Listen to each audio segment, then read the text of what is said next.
À toi sur Argent Essence.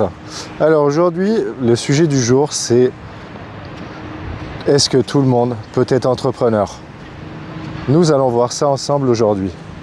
Alors effectivement, beaucoup de gens se posent la question de savoir si on est fait ou pas pour entreprendre.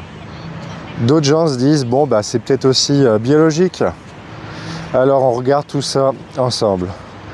Alors effectivement, moi dans mon cas, personnellement, depuis que je suis petit, j'ai toujours voulu entreprendre.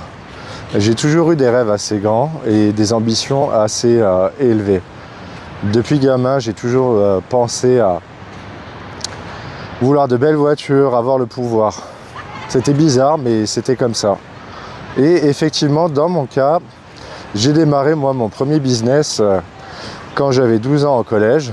En gros, pour vous la faire courte, ma mère m'achetait des canettes de Coca, de Fanta et de Sprite. Et moi, tous les jours, je les prenais dans mon sac à dos et je les revendais à l'école.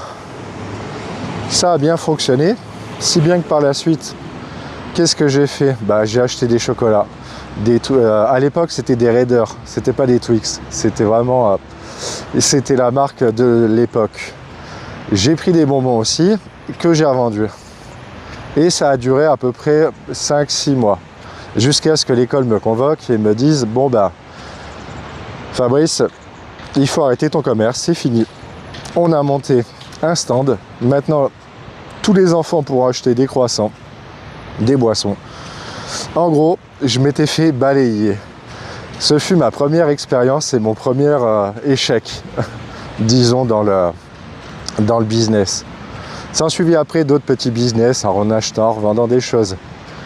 Tout ça pour te dire quoi? Que effectivement, chez certaines personnes, c'est inné. Chez d'autres, il faut le travailler.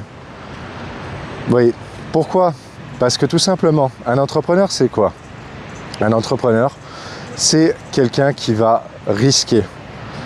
Pourquoi? Parce que entreprendre, c'est vraiment risquer. C'est poser ses tripes sur la table et faire des paris. Et un bon entrepreneur est toujours préparé à l'échec. Oui, parce que la réussite ne vient pas sans l'échec. Tous les entrepreneurs vous le diront.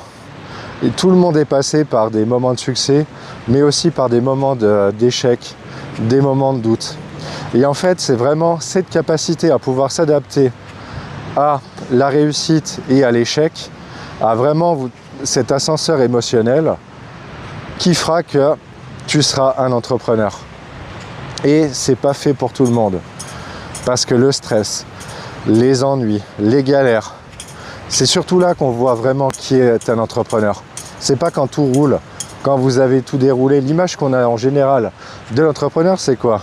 C'est le mec qui est là, qui roule en Porsche, ou qui a sa grosse BM, ou qui a sa situation, ses employés. Ouais, mais avant tout ça, il a eu beaucoup de sacrifices à faire et il a pris énormément de risques. Il y en a qui ont perdu leur maison, qui ont perdu leur couple, qui ont tout perdu.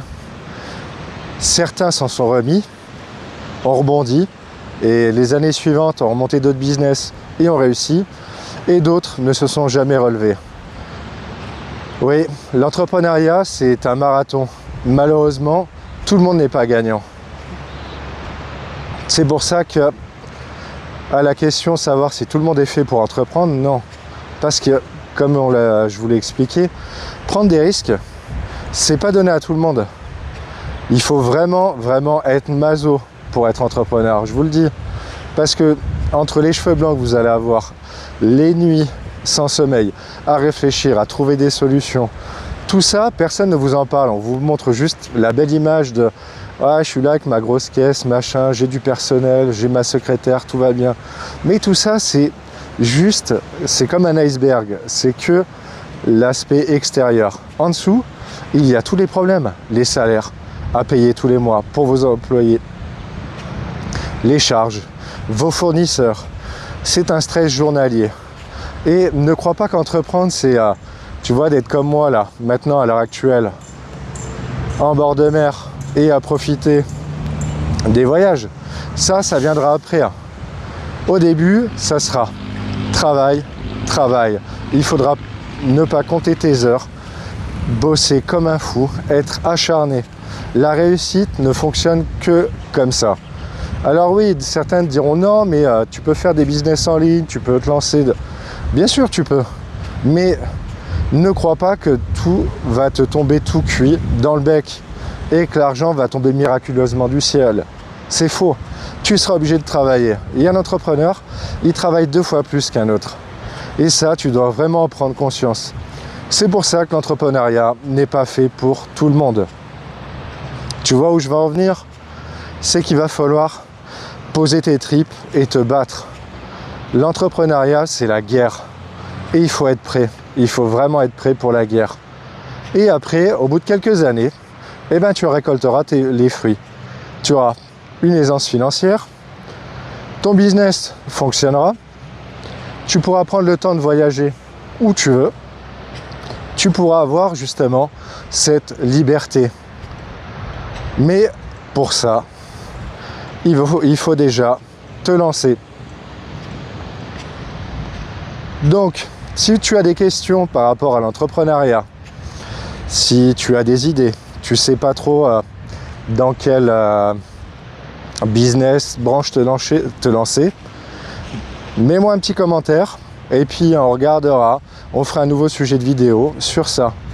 Et n'hésitez pas à vous abonner, à liker, à commenter. Comme ça, la chaîne grandira et on verra vraiment différents sujets. Parce que sur Argent Essence, il y a notamment toute la partie business, mais il y a aussi la partie personnelle, développement pro. Le prochain sujet de vidéo qu'on fera, c'est sur la confiance en soi. Parce que c'est une qualité importante à avoir pour entreprendre.